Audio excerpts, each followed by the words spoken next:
ఎవ్వరు ప్రేమించట్లేదండి. నాకంటూ ఎవరున్నారు? నన్ను ప్రేమించడానికి ఎవరున్నారు? జీవితాంతం మాతోనే ఉంటారు అనుకునే వాళ్ళు ఒక్కోసారి మన నుంచి వేరుగా వెళ్ళిపోతారన్నమాట. మనతో ఎప్పుడు ఉంటారు. అదే ఈళ్ళెక్కడో పోతారు అనుకుంటారు. కానీ ఒక్కోసారి మనకి ఎంత అవసరం ఉంటదో అంతే దూరంగా వాళ్ళు వెళ్ళిపోతారనమాట. మోసం చేసేసారా? ఆల్రెడీ ఎక్స్‌పీరియన్స్ చేసే ఉంటారు.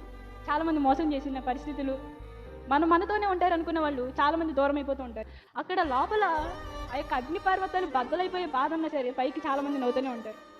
కానీ నీ యొక్క లోపల ఉన్న బాధను చూసేవారెవరు?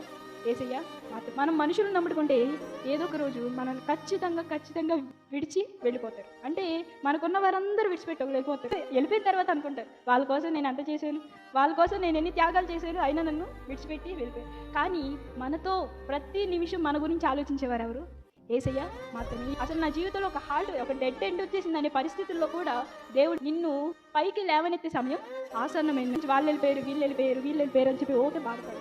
ఎందుకంటే మన జీవితం నుంచి ఒకరిని దేవుడు తీసివేశాడు అనంటే ఒక పర్పస్ ఉండబట్టే దేవుడు వాళ్ళని తీసేస్తాడు అన్నమాట. కానీ దేవుడు తీసివేస్తే మళ్ళీ నెక్స్ట్ వచ్చేది దేవుడు ఎవరైతే మనకిస్తారో వాళ్ళు మాత్రం ది బెస్ట్గా ఉంటారన్నమాట. ఇది కోల్పోయాను అది కోల్పోయానని చెప్పి ఎన్నడూ బాధపడద్దు. దేవుడు మనకిచ్చేది ప్రతిసారి బెస్ట్గానే ఉంటుంది.